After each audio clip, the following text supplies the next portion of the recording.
Eukaryotic and prokaryotic cell. Eukaryotic या prokaryotic cells ये होते हैं। Based on the type of the nucleus, nucleus के टाइप पर a cell can be eukaryotic और प्रोकैरियोट। सेल या तो यूकैरियोट होगी या फिर प्रोकैरियोट होगी। The cell which have a well defined nuclear membrane, ऐसी सेल जिसके अंदर न्यूक्लियर मेम्ब्रेन वेल डिफाइंड होती है हम लोग यूकैरियोट सेल्स कहते हैं।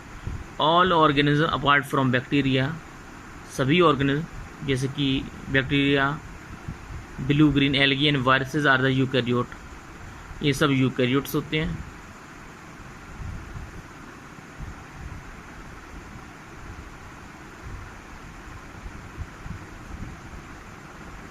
On the other hand, the prokaryotic cell does not have a nuclear membrane, और prokaryotic cell में न्यूक्लियर मेम्ब्रेन नहीं होती। In case of nucleus is referred to as nucleoid, उसमें न्यूक्लियस को नाम देते हैं nucleoid. Bacteria and mycoplasma are the examples of prokaryotic cell. Clear? Now we will start the study of cell organelles. Inside the cell there are several small structures called organelles.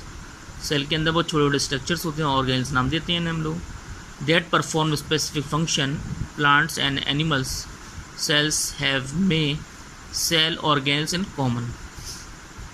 Plant या animal cell में कुछ cell organelles common होते हैं। These cell organelles have been discussed below. First है mitochondria. Singular में mitochondrion कहते हैं इसे। रॉड लाइक स्ट्रक्चर होता है, किडनी शेप्ड होता है। उसे power house of the cell कहते हैं क्योंकि इसके अंदर एनर्जी जनरेट होती है in the form of ATP, adenosine triphosphate. Ribosomes are small structures, छोटे स्ट्रक्चर होते हैं। आइदर फाउंड फ्रीली, ये फ्री भी हो सकते हैं या अटैच भी हो सकते हैं एंडोप्लाज्मिक रेटिकुलम से।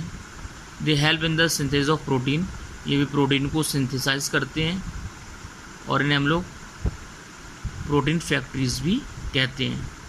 Plastid are specialised bodies found in the plant cell. ये प्लांट सेल में स्पेशल बॉडीज़ होती हैं।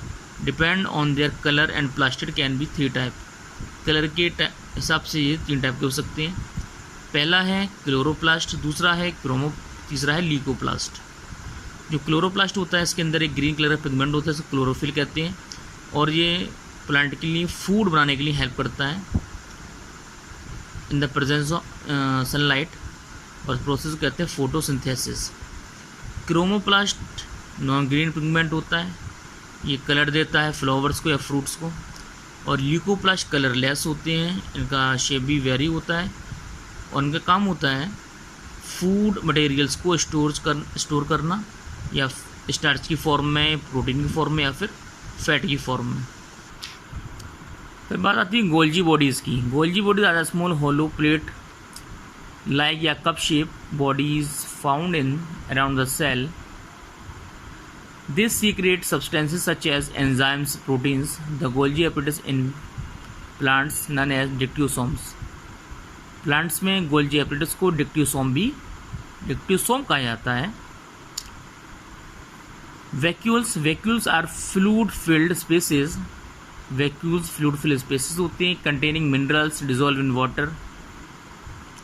इनके अंदर मिनरल्स होते हैं जो कि वाटर में डिजोल्व होते हैं। The solution that fill the vacuole of the plant cell is called the cell shape.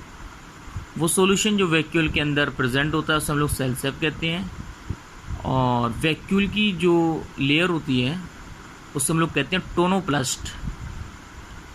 In animal cell vacuoles are small. Animal cell में वैक्यूल छोटे होते हैं या फिर नहीं होते हैं। प्लांट सेल में वैक्यूल बड़ा होता है। क्लियर? और कुछ सेल्स में वैक्यूल हेल्प करते हैं वेस्ट रिमूवल का और डाइजेशन का। Endoplasmic reticulum. The endoplasmic reticulum is the network of membrane through the cytoplasm of the cell. They help to transport substances in the cytoplasm. ये transport का काम करते हैं सब्सटेंसेस का साइटोप्लाज्म में। They also give mechanical support to the cytoplasm. ये cytoplasm को mechanical support भी देते हैं। Centrioles and centrosomes. The centrioles and centrosomes plays an important role in cell division. ये cell division में important role अदा करते हैं. They are present only in the animal cell. सिर्फ animal cell में होते हैं और plant cell में नहीं होते. नेक्स्ट हमारा ऑर्गेनेल है लाइसोसोम. लाइसोसोम प्रेजेंट होते हैं सिर्फ और सिर्फ एनिमल बॉडी में, प्लांट्स एनिमल सेल में, प्लांट सेल में नहीं होते हैं ये. They contain chemical substances called enzyme. इनके अंदर एंजाइम्स होते हैं जो कैपेबल होते हैं डाइजेस्ट करने में सेल को. If they burst the cell में damage destroy, hence they are called suicidal bag of the cell. Cell के अंदर अगर कोई चीज़ ऐसी आ जाती है जिसकी ज़रूरत नहीं है सेल को, तो लाइसोसोम क्या करता है, उस सेल को डाइजेस्ट अपने अंदर से एंजाइम निकालेगा और सेल को डाइजेस्ट कर जाएगा. जब सेल डैमेज हो जाएगी तो दूसरी सेल बच जाएंगी.